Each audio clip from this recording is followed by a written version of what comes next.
Olá, hoje a gente mergulha num tema assim, crucial para quem está na medicina.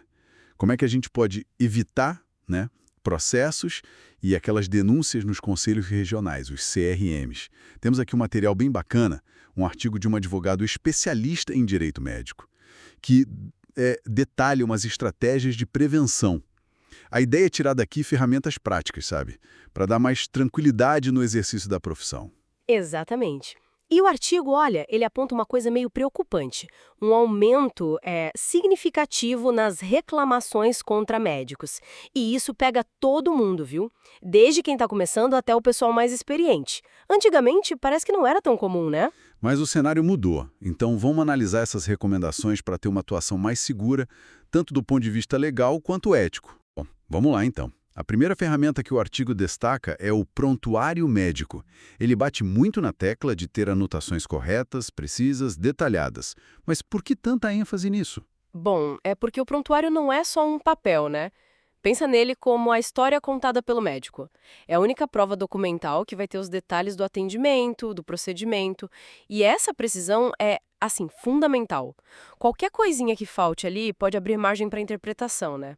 Um prontuário bem feito é a linha de defesa número 1. Documenta o raciocínio clínico, as decisões. Faz todo sentido. É o registro oficial, a defesa documentada.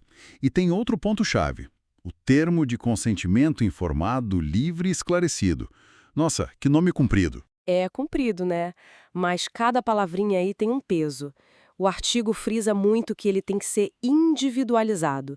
Nada de formulário genérico, sabe? Tem que ser específico para cada especialidade, para cada procedimento e, mais importante, para cada paciente, detalhando os riscos daquele caso, os cuidados. Individualizado.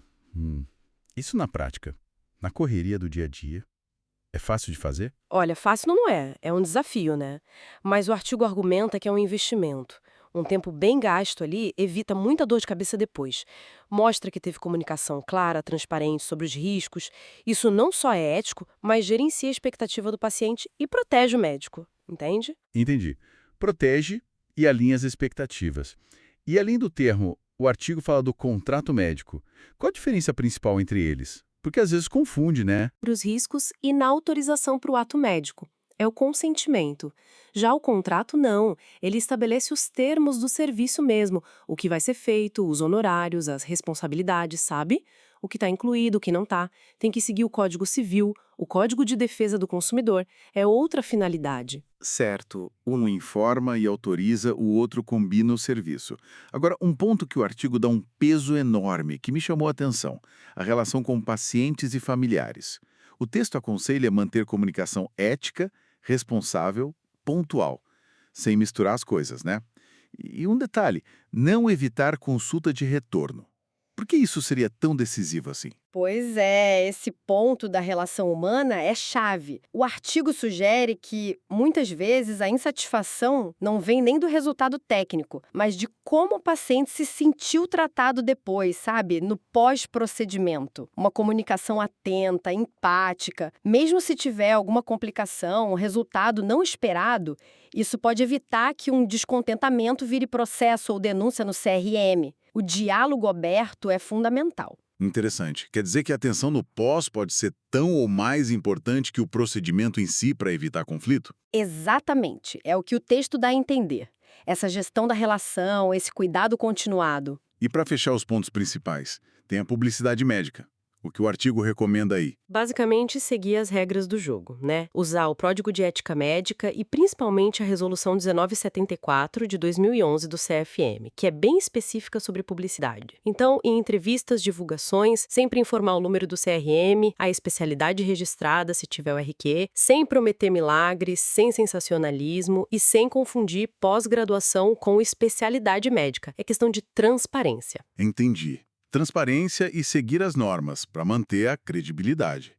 Então, juntando tudo isso, qual é a mensagem central que fica desse artigo? Olha, o autor sugere que se o profissional adotar essas práticas, prontuário detalhado, consentimento bem feito, contrato claro, uma boa relação com o paciente e publicidade correta, as chances de ter problema podem cair bastante. Ele fala até em diminuir pela metade. E ele ainda diz que, mesmo para quem tem seguro de responsabilidade civil, a primeira atitude diante de uma reclamação deveria ser tentar o diálogo, conversar com o paciente insatisfeito. Ou seja, não basta ser um excelente técnico, né?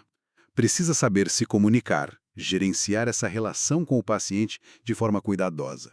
Perfeito, é isso, conectando os pontos, e a gente vê que muitas vezes a insatisfação nasce da falha na comunicação, da expectativa que não foi bem alinhada, ou daquela sensação de abandono depois que o procedimento acaba. O artigo reforça muito isso. Então, resumindo as ferramentas para a prevenção, prontuários completos, que contam a história toda, consentimento realmente informado, feito para cada paciente, contratos que deixam tudo às claras, uma relação profissional ética e atenta, que não acaba no procedimento, e publicidade feita com responsabilidade. Isso. E fica aqui uma reflexão final que o artigo me provocou, especialmente nessa parte da atenção pós-procedimento. Se essa conexão humana, essa atenção depois, pode ser tão decisiva para evitar uma queixa formal, como será que a gente pode incorporar de um jeito mais rotineiro, mais genuíno, não só a informação técnica, mas também a empatia, o acolhimento na prática médica, especialmente naqueles momentos mais delicados, né? Como fazer isso virar parte do dia a dia e não só uma reação a um problema?